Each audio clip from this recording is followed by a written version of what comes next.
It's weird. I would love. I mean, I'm not doing it to be for money, but I mean, I just do it because I enjoy it. But Well, I would. I mean, if I could ever get any kind of extra revenue stream from YouTube, that would be cool. It's kind of awful, and I know we're live. It's kind of awful when you look at what is really famous, are really big on YouTube, and you're like, wow. I hate all of you people on a personal level.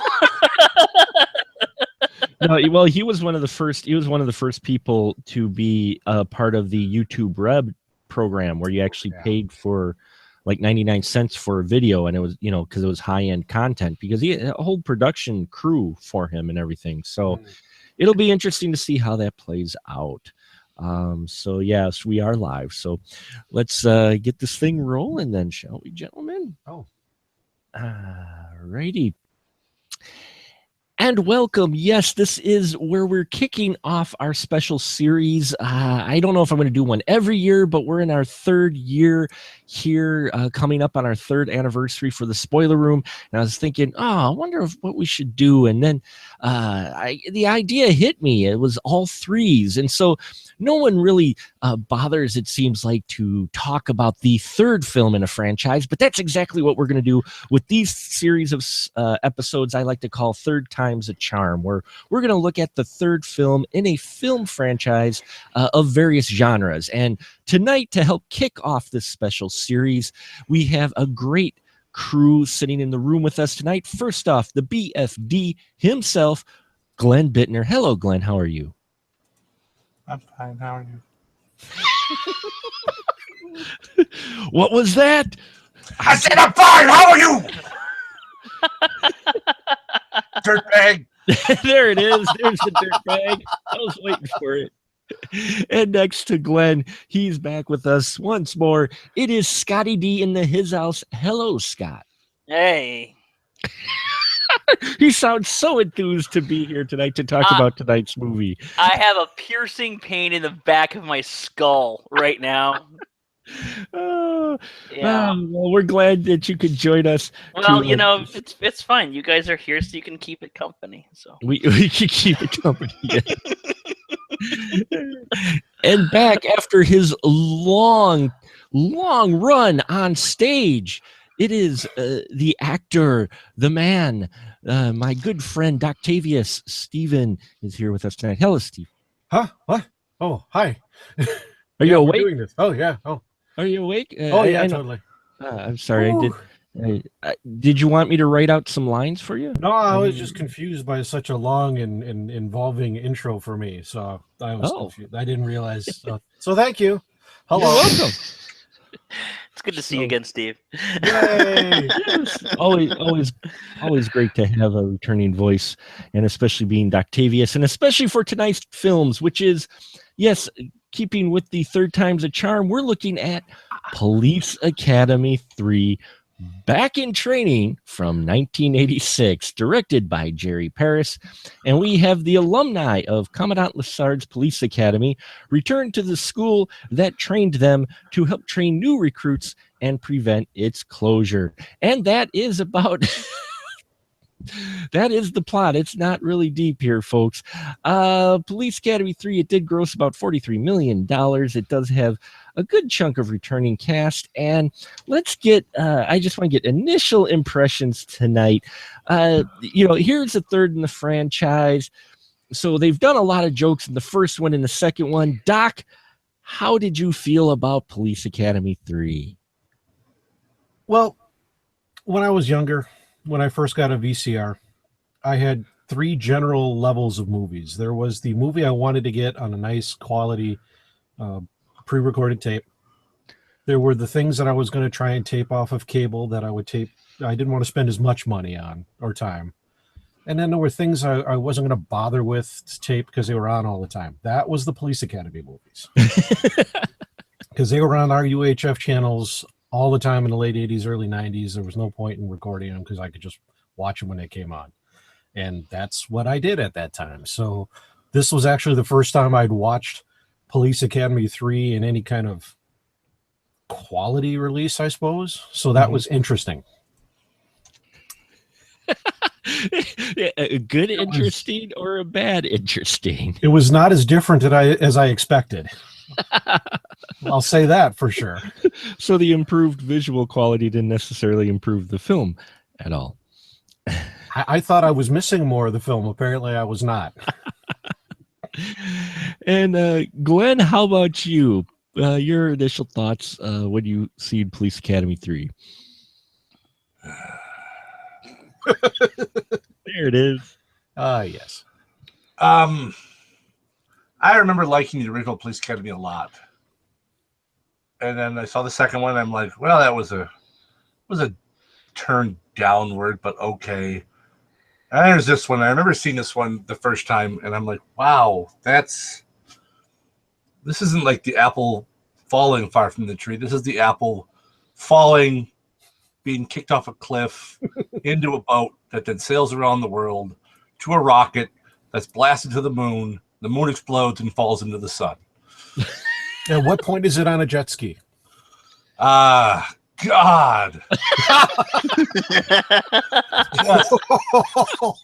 Okay. Yeah. Was This one just, I mean, it's a bunch of rehashes of old jokes. Let me introduce you to the man who taught me how to fight. I mean, it's just, okay, Jones can make noises and does his little thing. Oh, why don't we throw in an Asian stereotype? Mm-hmm. That'd be great. We can have that. And then just look at that. Someone else with what's her face having to be all aggressive when it comes to sex because the other person just like, hey, she's got big boobs and that makes me attracted to her. No other reason. Yes, Leslie Easterbrooks, Lieutenant Callahan, who was Sans in part 2. She was not there, but she came back in part 3. She was kind of replaced by Colleen Camp in part 2, at least by not character, but basically the type of character she embodied, the character that Tackleberry went for. Which is funny because I forgot she was in 2 actually, Colleen Camp, and all it did was make me want to watch Clue. So. Scotty D, your sweet pipes are joined us. What did you? I kind of know where you're going with this. I believe you've got a sigh like Glenn. How do you feel with Police Academy 3? I can't do the sigh justice like Glenn does it, and I can't do it to the degree that the movie deserves. I don't know. It's a movie. It exists. It's on 35 millimeter. It was in color. Okay, if we're gonna go back, like Glenn did, I'd seen the originals and everything. I remember hating this movie. I was really looking forward to it back in the day because I had seen the first Police Academy, from like a tape that I wasn't supposed to be watching that my brother taped off of late night HBO or something. And then I saw Police Academy 2 when that hit out, and I really wanted to see part 3 because, and I'll tell you why, is because now Police Academy when I was a kid was hilarious. Watching it again, as I did, I watched the first 3 again to get refamiliarize myself with the show. Police Academy, it's all right. It's not great. It's not terrible, but it's not great. It's got some decent parts in it, but it's kind of R-rated, just like barely. Like they throw in boobs basically to make it R-rated. Otherwise, it's not really that risque. Police Academy 2 comes out. I don't know what it is about this movie. People really slam it. We reviewed it a while ago. My friends Austin, Jesse, and I on a show called Film Geek Central presents the films of 1985. They hated it. I still think Police Academy 2 is funny as shit. That movie, I don't know what it is. That movie cracks me up every time. I don't know what it is about that one entry in the series, but it's hilarious. And it was PG-13 in the early days of PG-13, where you could get away with a lot more. And it was kind of looked at something like, okay, this is not for kids, but it's not quite bad enough for R. So adolescents, early teens, they're fine. Police Academy 3 is for kids. They went from this entry on, they went straight PG, and they really sanitized it. just like I think Steve and Glenn actually both said, a lot of the jokes that worked in the previous films, they said, okay, let's just repeat that joke. And so there's lots of callbacks and stuff like that. And and there's parts of this movie, I mean, there's bad parts of this movie. I did not hate it as much as I did back in the day. I'll tell you that much. But it took me a while to get used to it. Basically, thank God for Tim Kazurinsky and Bobcat. Here, here. Yeah, those are the two people who saved this freaking movie, in my opinion. Save is maybe a strong word. Save might be a strong word, yeah.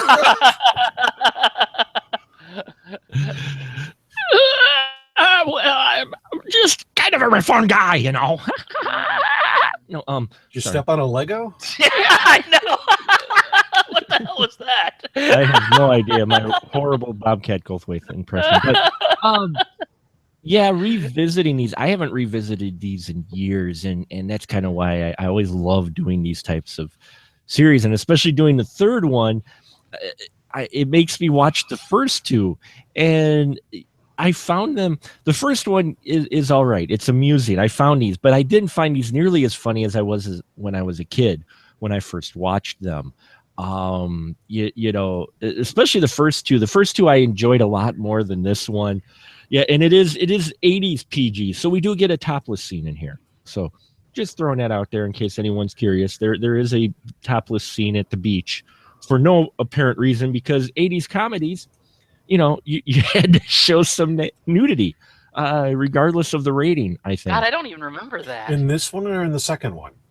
Or was that the second one? That was the second one. Yeah. Oh, Jesus, that was the second one. That's, you're right. I suspect I would have remembered something. You're Yeah. right. I'm sorry. Yeah, See, they all PG-13. blend together. They all blend together after a while. See, No, I only watched the third one, so in an effort to have this other perspective. So yes, that's right, because he does the balloon joke into with the tailor getting his new equipment. Okay. Oh, yeah.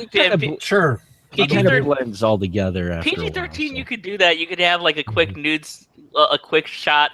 It didn't even matter what you were showing. I think Woman in Red, I think, is a full frontal shot, and that was PG-13. And Nuns on the Run had a whole shower sequence. Yeah.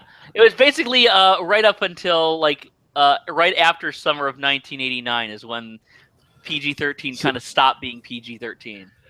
So it is filmed though, so we're gonna dig into this a little bit. But see, it shows you what kind of film this is. I was thinking of 2 because, as Scott said, 2 was actually. Oh, Mark was thinking of 2, all right. I was 4 actually in that scene, but oh my, yeah. But in this one, it was really weird. What threw me off when I first watched this is it opens up. We get Mauser, who played by Art Matrano, who makes you really miss Police Academy 1, who played the main bad guy, if you will, in Police Academy 1. G.W. Ailey. Yes, yeah, it MASH. makes you really miss him because Agreed. Mauser felt like Glenn. Does Mauser Commandant Mauser feel like a Walmart version of Bailey? Yeah. I mean, what did you think of them putting him in play? It just felt like they want to get him, but they couldn't get him, so they got someone to look like him at least, right? But what did you think of Commandant Mauser's character? It's copycat. That's what they're trying to do. They're trying to copycat. It's all this movie is trying to copycat lots of stuff. I didn't like it. I especially didn't like freaking what's his face? His assistant. Proctor. Oh my God. Just no. I mean, there's this comic relief that's annoying, but it's like, I don't know, why do you need bad comic relief in a fucking comedy?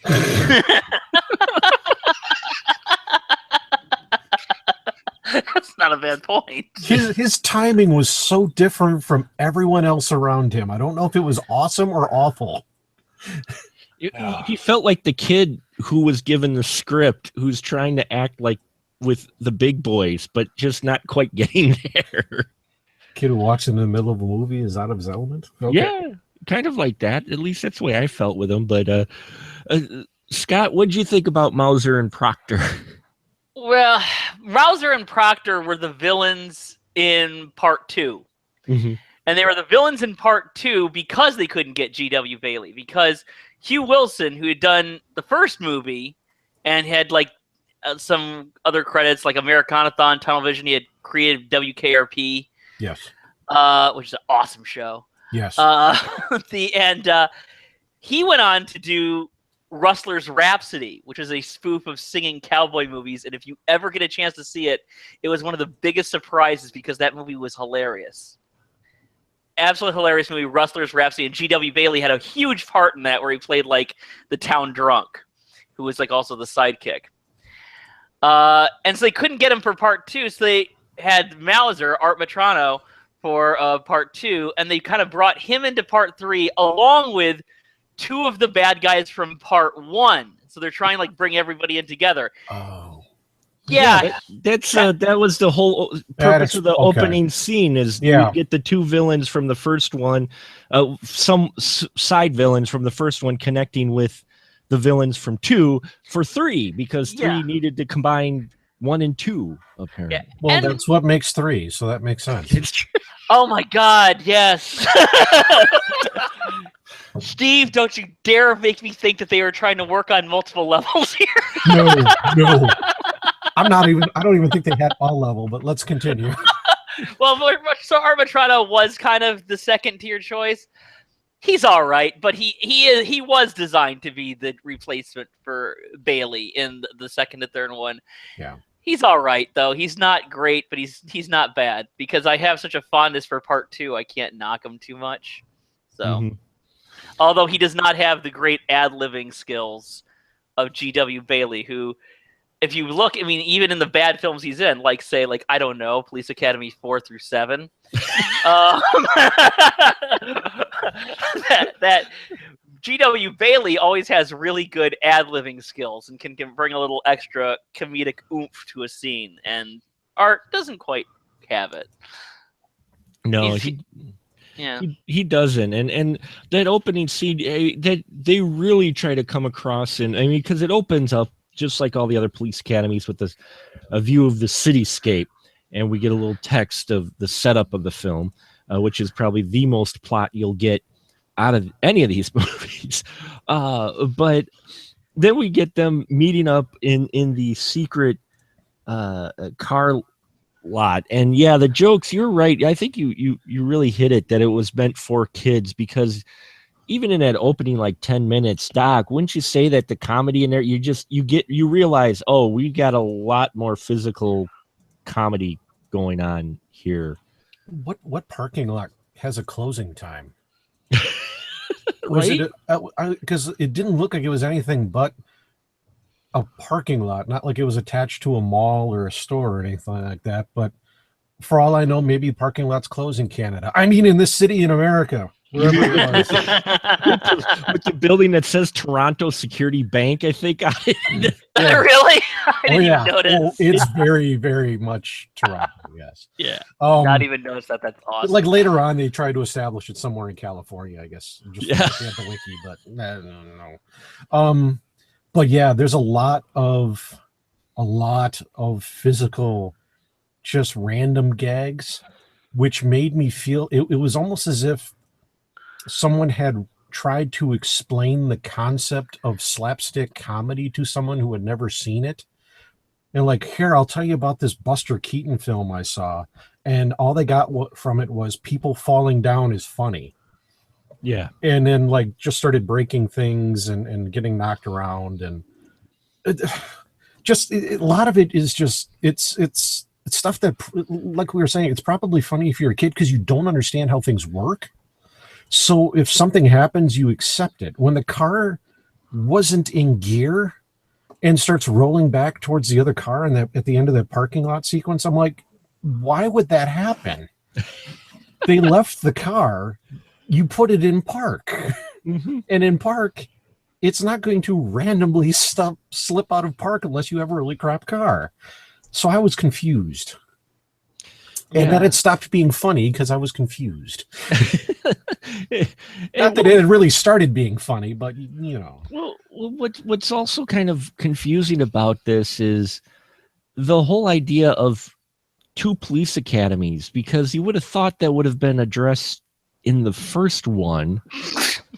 No, And it's not. And not only that, but This is a- Mauser is the commandant of one. But you're like, wait, wasn't he just? He was like the second second in command to the precinct captain in the second one. Yeah. This is like a airport movies where all of a sudden like George Kennedy just has a different freaking job every single time you see him.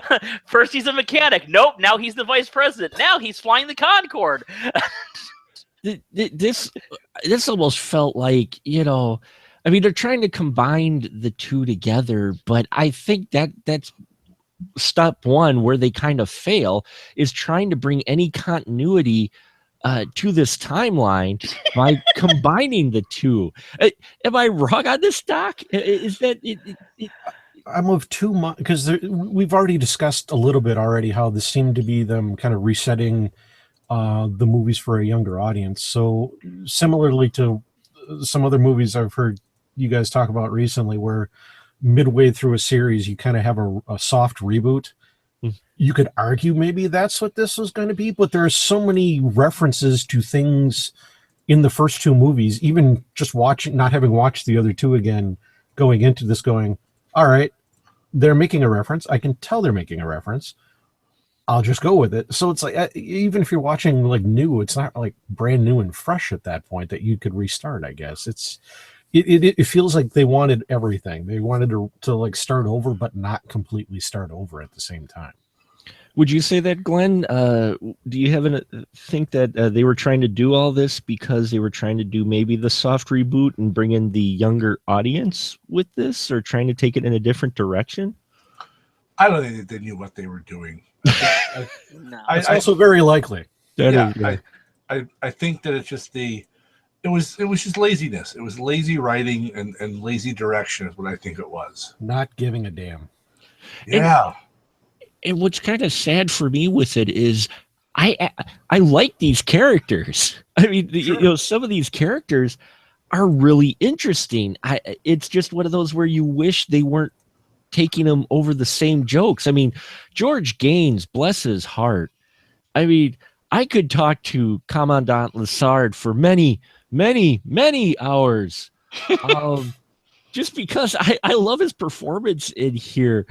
You know, and he was consistent throughout with this. Scott, how'd you feel about at least Commandant Lassard? I mean, here he is, third time a role in this role, and he just seems to really be the only consistently goodly written character, maybe? No, I don't agree with that at all. I mean, not that I'm knocking George Gaines, or that I think there were probably a couple other characters that were decent, but him, I think that even this character was stronger in parts 1 and 2 because they had to make him into this thing. The great part, he does have some good moments though. Parts that, I mean, you had to I had to constantly remind myself that even though Leslie Nielsen had done Airplane way back in 1980 and Police Squad and stuff, he wasn't really known as the comedy guy until Naked Gun, which was a few years after this movie came out. So that when I was watching him, I would have to say, like, no, he's just doing his own thing. It's not like a Leslie Nielsen thing, but you could see like some of the bits where he swats the fly by slapping the woman out of the seat. You know, that seemed like something that he would do. Some of the best bits to the George Gaines character in this one was how people would react to what he was doing. Right. Like when they have a bit where he accidentally drops a fishbowl outside of his window, and it's like a full minute later, you think it's going to like result in this thing and and you've almost forgotten about it, and a full minute later, Steve Guttenberg just catches it. Yeah. My favorite, one of the best sight gags I think of the thing is when he's addressing the cadets, and George Gaines just walking along, and the cadets just start marching sideways to go along with him. That was a funny bit. Just, it might not have been an original bit. It was obviously ripped off, but it was a funny bit. So that was basically how he was. I think that he was good, but he was utilized better in the earlier films. Well, you just have so many characters in this, and watching all three back to back, it was, I forgot how many names went through this series of actors and comedians. I'm like, holy crap, like in the second one, I forgot that Howard Hessman was in 2. I'm like, oh, he's so good in that. Nice. He was so good in that, and here, I don't know if maybe it's just because these characters didn't gel, because I think the core characters, though, you could do more with them. Couldn't you, Glenn? Don't you feel like they could do more with them than they're better than the script that they're given? Some of them? Possibly. Yeah, you could. I mean, a lot to be blamed on the script here. The script is pretty freaking bad. Mm-hmm. I mean, the performers seem to be doing their best. I mean, I like Bubba Smith, especially in the first one, and even in the second one. Steve Guttenberg, he's the smirky dick in this. But that's his shtick, and yeah, Bobcat and Sweet Chuck really do help carry some of these scenes along because there's just so many characters, and they seem to be the ones that they thought out the most, or at least get the best jokes. I don't know. You were going to say something, Scott? There was a random sequence where they're exercising and Sweet Chuck's shoe flies off and lands and goes right into Zed's mouth. Yeah. That, I think, was the moment I laughed. I think was the only moment I laughed while watching this. But when I'm sitting by myself, I don't tend to laugh out loud a lot. That one actually caught me off guard enough where I'm like, all right. Most of the other jokes like that, though, are just kind of these random things and even this one, it's a random thing that happens. There's no reason for it to happen, but it does. And I think they were expecting, well, we just have random things happen and it'll be funny. Well, Lassard's dumb. He'll drop his goldfish out the window. We'll just make sure it doesn't end in a dead goldfish. There's no real reason for anything. There's no build to a lot of it. It's just, stuff. It's the writing. Yeah. The first script was done. I mean, the first script is no classic, but it was done by Pat Proft and Neil Israel. Yeah, those are good writers. The second one was written by a couple of Saturday Night Live alums that would later go on to do a lot of Eddie Murphy's films and stuff. Those are good writers. This one, the writer, the writer Gene Quintano did a lot of movies. He's done action films. He's done comedy films. Focusing just on the comedy films, though, we're talking King Solomon's Mines. Hey! We're talking. It was positioned as one that certainly has about as much jokes as this one. We're talking Loaded Weapon 1. Hey, we're talking Operation Dumbo Drop. Yeah. Yeah, there's no hay on that one, is there? No. Mark knows my history with Loaded Weapon 1. It's all good. So it's it's a downturn, and the guy actually, I'm not picking on the guy. He wrote a couple action films I like. He wrote Sudden Death which was a hilarious Jean-Claude Van Damme film. If this guy wanted to be funny, you went to one of his action movies. Well, yeah, I mean. You look at the King Solomon's Mines, which check out the spoiler room. We did do an episode on that. I forced my spoiler room crew to watch those films for me to talk about them. I thoroughly enjoy those films, but because those are more action parody films, and I thought there was a little more thought put into them. This one, whenever I watch a movie like this, Police Academy 3, it harkens back to, I think, maybe Bruce Willis. I think Bruce Willis said it when they were talking to him about Die Hard 2 or one of the action stars. They said back in the 80s, no one really expected to do sequels.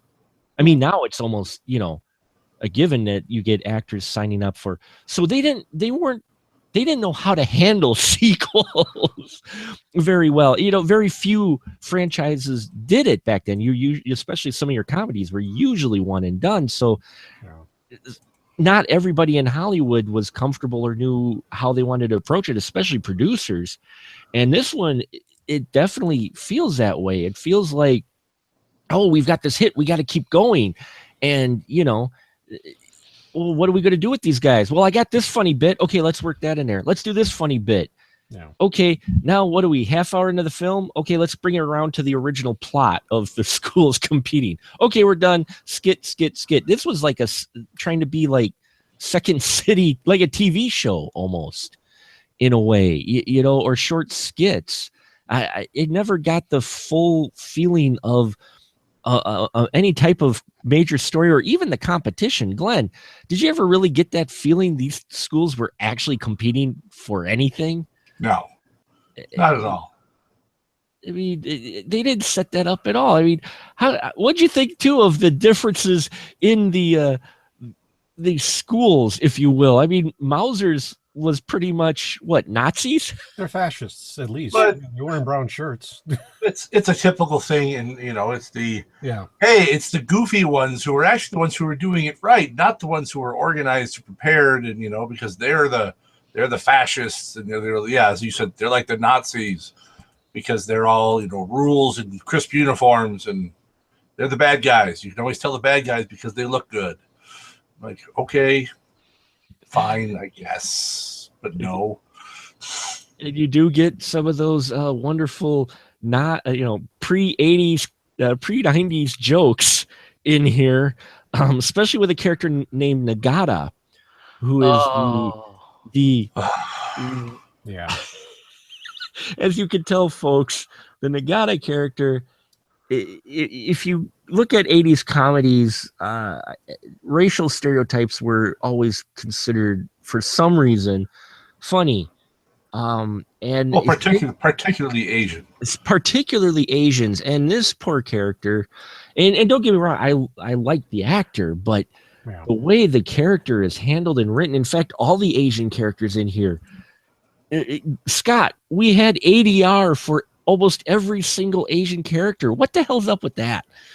Oh, it was the cheapest stereotype they could get away with. You could get away with just about anything back then. If you wanted to, cast a gay character, make them flaming. If you wanted to, say like, okay, you're Latino, so you're going to be a street thug. You could do that in the 80s because people will often wax nostalgic about it, but no, it's because people didn't know any better, or if they did, they were just too insensitive enough to get their heads out of their asses. So, no, we got the awful, Asian stereotype, and it's not new to the series. There's a bit in part 2 where Asian grocer can be heard to say broccoli, and stuff like that.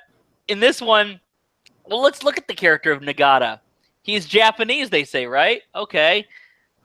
He also knows kung fu. Mm-hmm. He sleeps on a bed of nails. He does the meditative technique of holding his hand to the flame. It's basically like he's miscellaneous Asian. Very much so, yeah. Even when Mauser's insulting him, he goes back and forth between, and which makes sense because he's the bad guy. He's not supposed to know or care, but he goes back and forth between what would be considered a Chinese or a Japanese insult within a line, and I'm like, wow, that's impressive. It's kind of like it's good, but impressive. Yeah, I mean, it's kind of like the writers didn't care, so why should the audience? Yeah. It was tapping into a certain amount of. There was always in the 80s. There was that concern that, like, especially the Japanese were going to buy up the United States. They were buying, Sony was buying up, MGM or whatever like that. So there was that vein of that they could tap into. Well, we got to make sure we can, still put them on our level and blah. And, whatever. Well, that's what makes this thing so dated is the jokes. I mean, and it's kind of sad because Brian Tochi plays Nagata, and he was the voice of Leonardo in Teenage Mutant Ninja Turtles 2 and 3. He very talented individual, and if you look, he was even in Revenge of the Nerds. That's what I thought. Yeah, Fur Pa. Oh yeah. Oh my God, that same guy. Basically playing the same character. Playing You the want same. to be fair. It's the same character. Can't Hollywood hire more than one Asian at a time? I mean, it still has this problem. Well, no, now they just say, "Oh, we got a white person." Isn't that the same? Yeah, right. Oh my god. Yeah, they're running into that now with the whole Ghost in the Shell movie. But yeah, Brian Tochi's actually a very talented individual. So to see him play a character like this is I mean, back then not only do you have because you're right, the scare back then where Asian businesses buying up American businesses and land and taking over America. That was the one thing, especially in the mid-'80s. But let's not forget the Yuppies, who we get made fun of as well in this series and in this one, especially considering we have basically a male version of Kim Cattrall's character, only this one's not hit on by Steve Guttenberg, which I think would have actually made for an interesting plot point.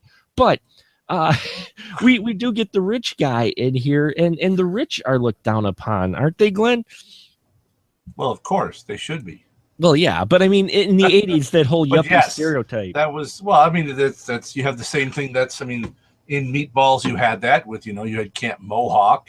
It's the rich ones are always because they're not the underdogs. The underdogs are always the ones that you want to root for. So that's the ones that they always set up. It's the underdogs. And the rich people are not underdogs. No, they aren't. But at the same time, it makes you wonder why they are hanging with the underdogs then, as well. I don't know. His motivation. I mean, Kim Cattrall's character in the first one at least had a little bit more motivation, but this guy, we don't even get his motivation, do we, Scott? Oh, I was every time he'd pop on screen, I'd be like, "Who the hell are you?" I mean, there's like almost nothing to his character except, and you can correct me if it's not the same person, because honestly, we saw the character so fleetingly, that I might be mixing him up with somebody else. But in there's an early scene that's a joke that does not make sense. It's where he hands his bags to Bubba Smith. Yes. Thinking that he is the porter. "Oh, porter, cash my bags, would you?" And of course, Bubba Smith, rightfully tosses his bags overhand because, screw you, racist. Which would have been a funny bit, except why in the world would anybody think he's a porter? Not saying, not even taking the racial stereotype. He is 7 feet tall and dressed in full police dress uniform, as everybody is else around you. Why would you ever think that? It's a joke that on paper they should have said, "Wait, that makes no sense," and they filmed it anyway. Yeah. But I mean, Glenn was right. I mean, this whole thing, the police academy in itself started with I think a lot of this probably went back to like the 70s. There were 2 movies that came out. One was aimed at kids, one was aimed at adults.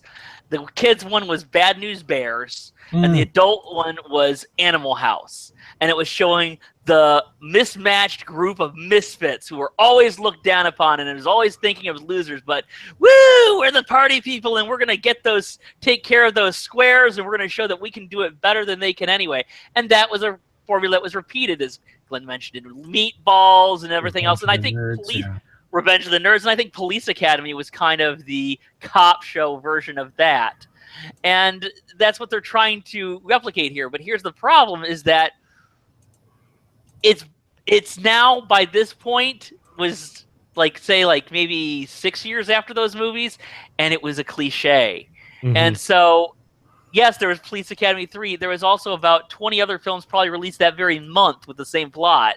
Hey, they're in law school. Hey, they're in the fire department. Uh-oh, paramedics. Oh, don't call 911. And they'll have stuff like that.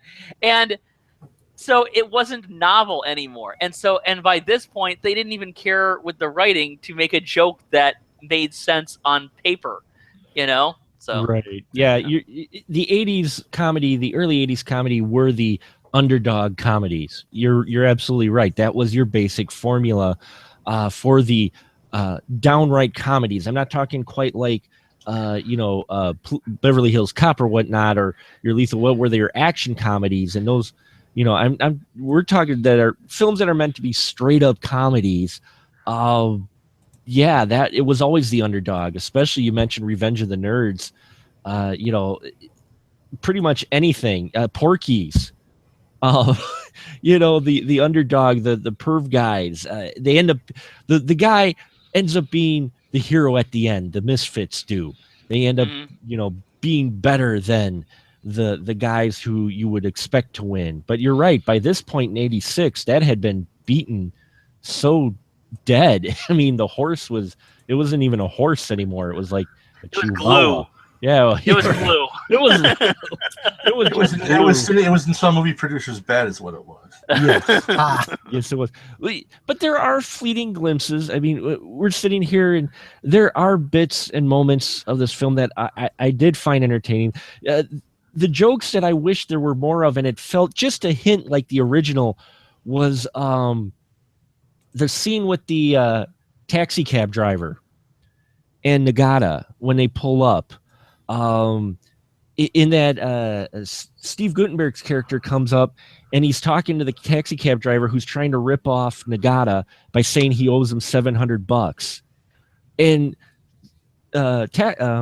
Mahoney, played by Steve Guttenberg, calls Bubba Smith's character over. Hightower says, "Hey, Hightower, this guy just said something about your mother."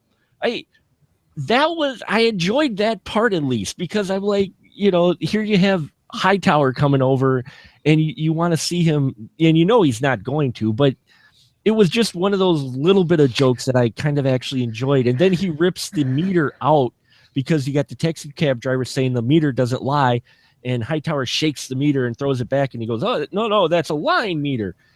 That little bit there, I actually kind of enjoyed. It didn't feel quite so blatant.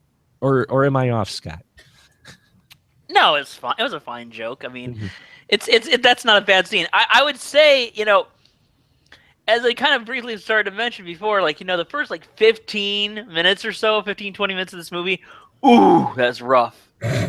That's so rough.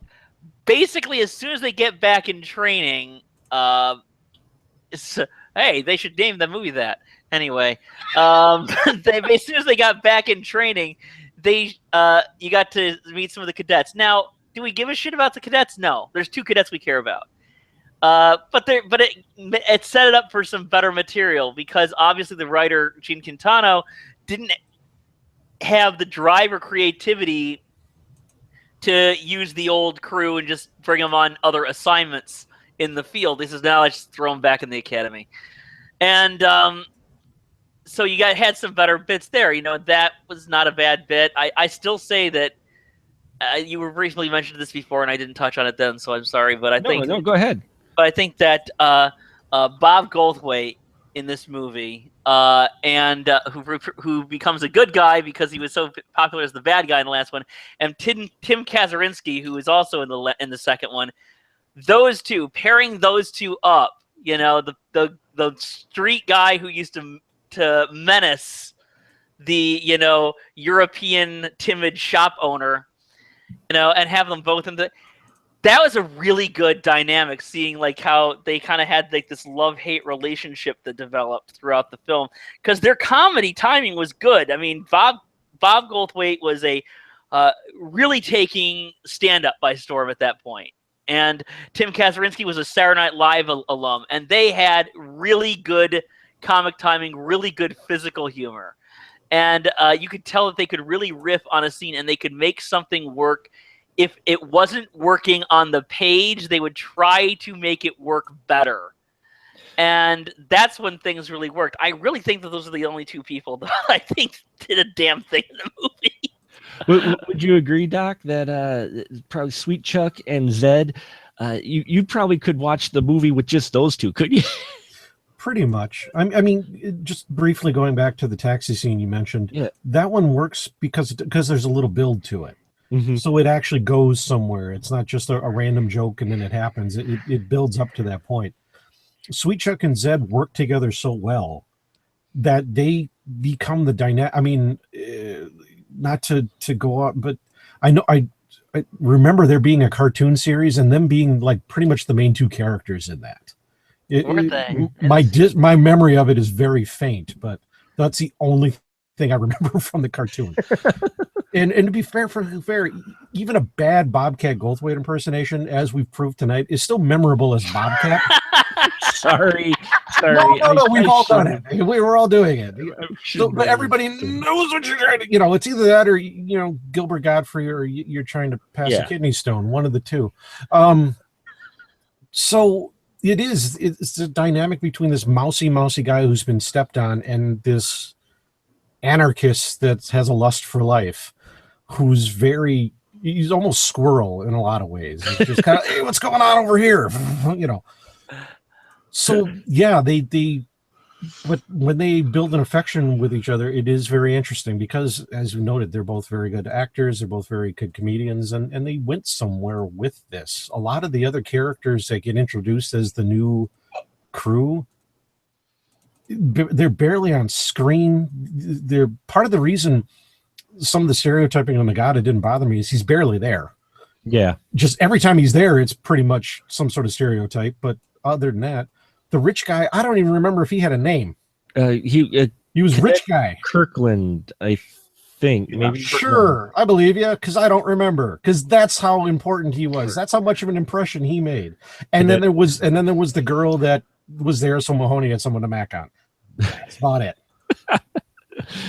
Yeah, because because you had to have that. And Glenn, how about you? Would you say out of all these characters, Sweet Chuck and Zed were probably the ones you were more interested in? Well, because there was nothing else with anyone else. I mean, I always forget her name, the African American woman. I mean, she's one joke. Yeah, Yeller. One joke repeated over and over again. Yeah, Marion Ramsey. Yeah. Oh yes. That's all she is. Mahoney is it. I never liked his character in the first one. Mm-hmm. It's just oh yeah, you're the cocky smartass and everyone's supposed to love you, whatever. You're the type of person I've always despised. And yeah, there's no one else to really even care at all about. I mean, why should I care about any of these people? Yeah, no, you're absolutely right. And what's interesting about this is they would go on to do one more with this particular pairing group, which would be a Police Academy 4, Citizen on Patrol. And then, yes, they've made 8 of these, I believe. 7. I thought it was 7. 7. It feels like 8. There's 7. There was 7, a live action TV show, and a cartoon. I'd never seen the TV shows, so yes. And Tackleberry died. Yeah. Did he die? The actor that played him, he died at 51 from a heart attack. Same as his father, same as his grandfather. All three of them died at 51 years old. Oh, that's too bad. I do remember that. Yeah. Wow. That's. I mean. Yeah, this series would go on, and they'd end up replacing Mahoney with another guy who was Dime Store Mahoney. Well, they do it all the time. I don't know. I don't think that. Say like. I don't think that Bobcat was in anything beyond Part 4. I could be wrong about that. I remember that as soon as he signed up for 3, he was already making jokes about how much he hated these movies. Yeah. But he says, I did it because I was a struggling stand-up comic. I got one good role, and they're offering me money so I can put my kids through college. That's why I'm doing it. Yeah. And so they did that, and then there was, Steve Guttenberg didn't like it, but they would keep up, but then they'd say, okay, Steve Guttenberg's not liking it either. So we got to get a new Steve Guttenberg. They had to get basically a new everything. So unless they wanted to do like a full like reboot like they did with the Scrubs TV show, they're not going to do it. They're not going to have this happen. Yeah, Matt McCoy, I feel bad calling him that, but it felt like the way the character was written, it was Dime Store Mahoney. It probably was. Ted McGinty wasn't available? Nick played by Matt McCoy, was basically, you could tell they just put a different actor in, but it was still written for Mahoney. They just changed the name, but the character was pretty much the same, which the rest of this series really goes on to be the same. They never really, and I feel bad because I like a lot of the actors in this series, but you look at it and I guess they made enough money to keep going, but they dwindled, but they really drove this franchise into the ground. And Police Academy 3 back in training, I think was the first real signs of that fading of the series on. It should have probably stopped at 2. Wouldn't you say, Glenn, that this is kind of the beginning of the end for the Police Academy franchise? Oh gosh, yes. I mean, so much so. Mm-hmm. Yeah, I mean, just you could tell the idea is kind of let's do the same jokes, and it's the writer. You're right. I mean, we see that now though with the parody films, the comedy films, to where they no longer have like an overarching actual story to them. They just have a series of skits, and pop culture references. And this one ends like a lot of it. The ending of this film is such a different tone from the rest of the movie. Doc, what you think about the ending, the whole boat chase and everything? That must have been where most of their budget went, but that's a rather long boat chase, and didn't it just feel completely different from the rest of the film in many ways? Well, for a movie that barely had a scene that went on for more than a minute or two, to have this sequence, this prolonged sequence that goes on for the last act. Yeah, it was long because all of a sudden it was like they were pretending they had a story and a structure. They didn't really, just it comes out of nowhere, really. It's a means to end it. But had this could have been what they could have actually, it's these threads. You feel that there are these couple of threads in there that they actually had an idea and just either couldn't crank it out in time or didn't have enough time to develop or whatever, or just didn't care. Probably didn't care. They were making money.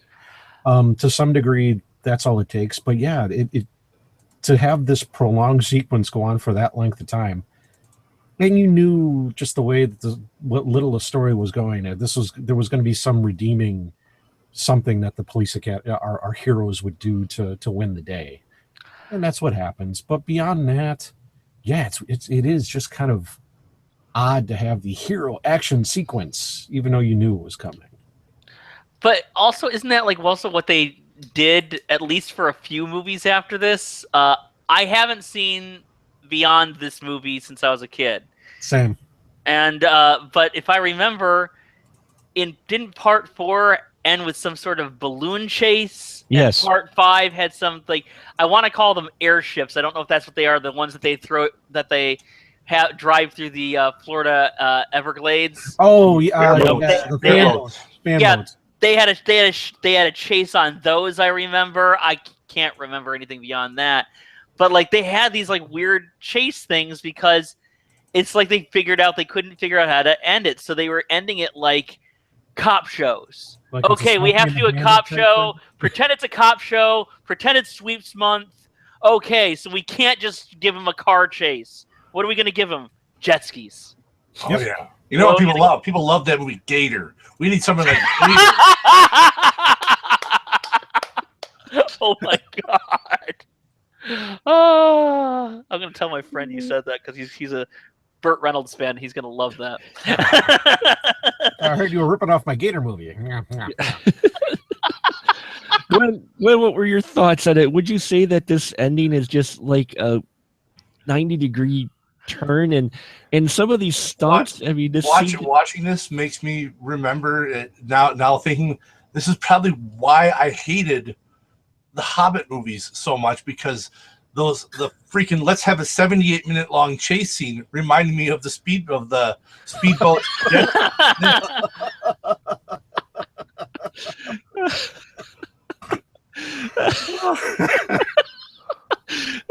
Hobbit movie was ruined because of Police Academy 3. Well, no, it's because obviously Peter Jackson loved the Police Academy movies too much. Yeah. That's true. And I'll never let you go, Mahoney. well, we'll wrap it up here. And no, we haven't even mentioned Michael Winslow because he was the sound effects guy. That was his entire role of the movie, of the franchise, was to be there to make sound effects. And don't get me wrong, talented individual, did some great sound effects in the day, but they really made his character a one-note character. He made me laugh in the first two. Yeah, well, because they found something interesting to do with his sound effects. This one they just kind of repeated it. Like part one, there was a bit where he's playing video games, except he's not playing video games in his dormitory. He's pretending to play video games. They did that here. They had a bit.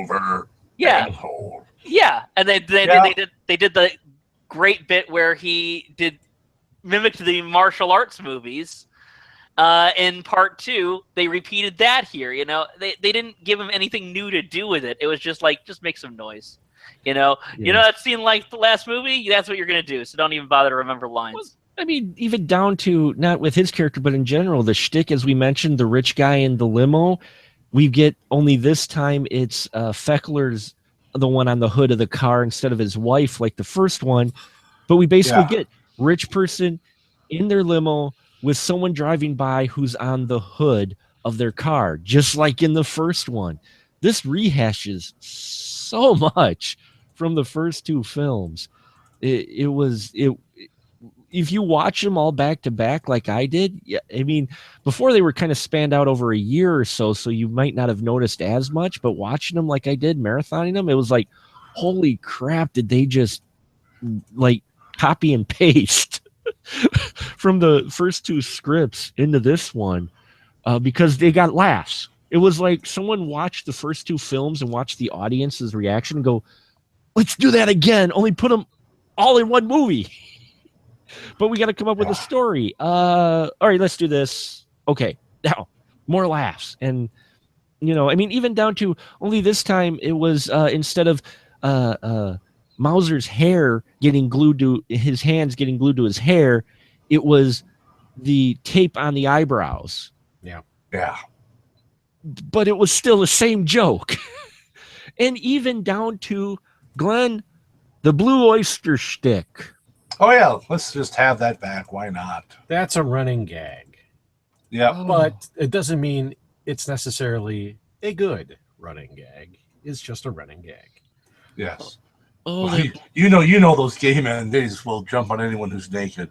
Well, they don't jump on them. They applaud. But Yeah. they're all dressed like Rob Halford. Yes. Which I thought was very, far-sighted, actually. Yeah. It's that kind of bar.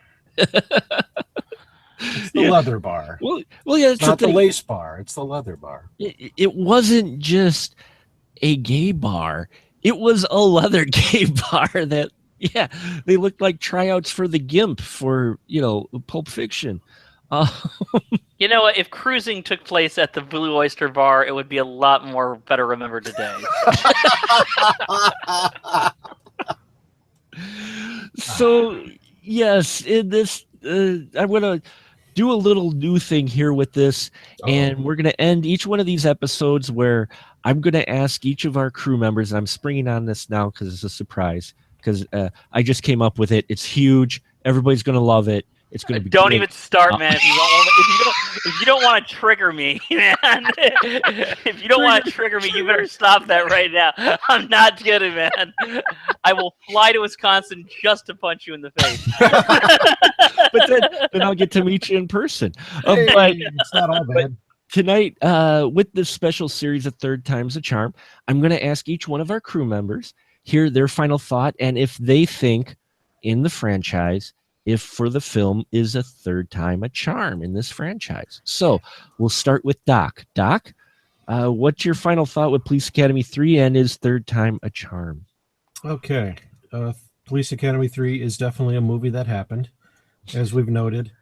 It's very fast-paced through most of it, but it allows you to not really have to think about a whole lot. And I suppose if you start laughing, big ifs, if you start laughing right away, just the random speed quality of that would probably keep you laughing through most of it.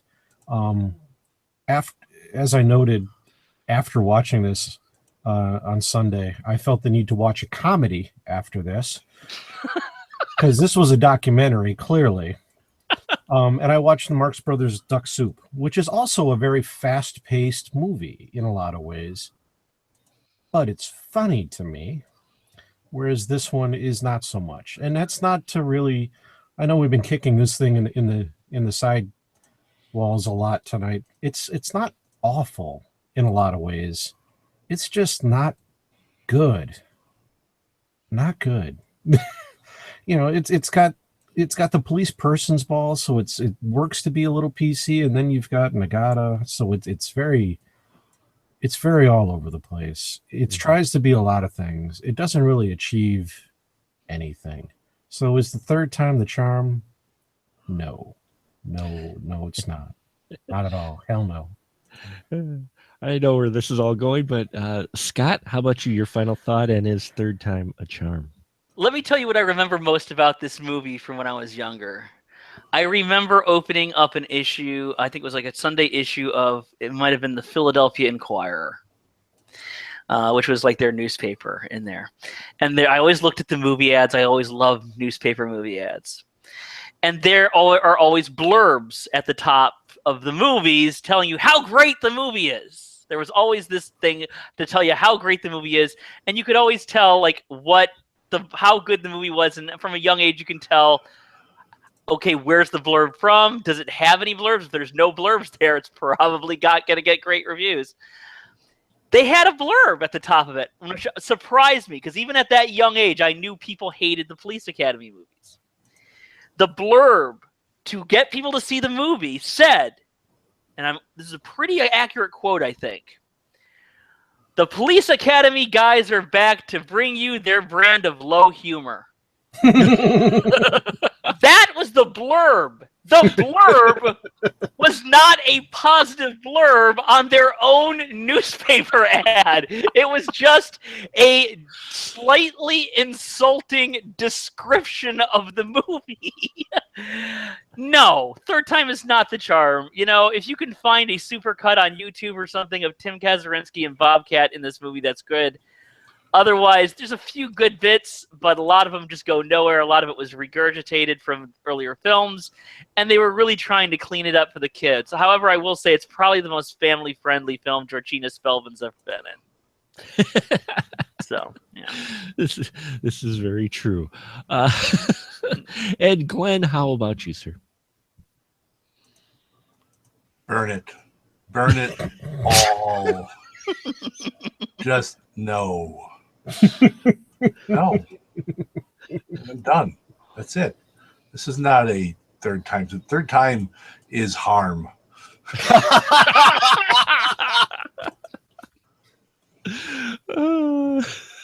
That happened a lot quicker than I probably expected. That did. I didn't see it coming, but now that's probably a much better film too, Glenn. Third time's the harm. Sounds like a Dirty Harry film. It sounds like like the third album that a hair metal band in the 80s would put out. Hey girl, third time's the harm. Woo! And that's their title. Catch it, baby. That's their title track awesome. too. That's their title track too. Is third time's the harm. Time is the harm. Rockin', rollin', partying, boobs. See, but there wasn't any in this film because it was trying to be family friendly. It was trying to be family. So you don't even have that. It was just a tight T-shirt at one point. That was probably the closest you had. You don't even have that quality of 80s comedy because that, back in especially early 80s, if it was a comedy, a straight up comedy, at one point someone was going to be without clothing, normally female. No reason. It just happens. They're funnier that way. That's why. Well, clothing wasn't made as well as it is now. Oh, that too. Yeah, that's true. It just tended to fall off.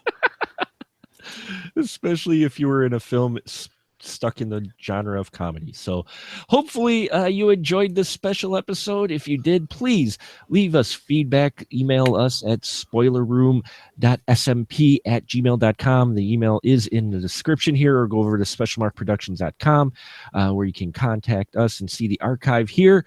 And now we're going to go down real quick where you can find some of these fantastic crew members when they're not here. Glenn, go.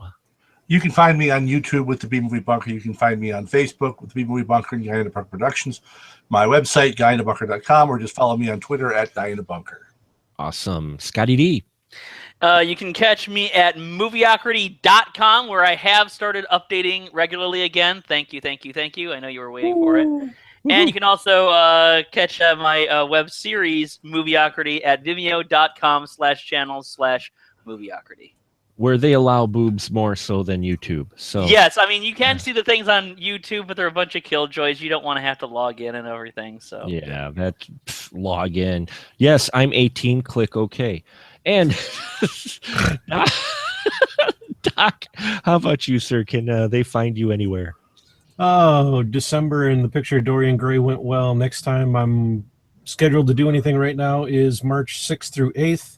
Shakespeare Raw begins again at Best Place. We're starting off with a play that people remember, Romeo and Juliet. And I've already asked who's going to be playing narrator Lemmy. And I haven't gotten an answer yet. And that's in Milwaukee? Milwaukee, yes. The best place downtown Milwaukee. Awesome. Fantastic. And thank you so much for listening in on our special series. Check out the next Third Time's a Charm episode. If nothing else, it'll be these episodes. I'm going to try to time them out to be the third week of every month because I thought it was kind of cute. I don't know. But Math. Third Time's a Charm, third week of every month. Listen to this special series, and you'll never know what you hear in the spoiler room, but it's definitely going to be fresh, though we do spoil the movies. Say good night, everyone. Good night, everyone.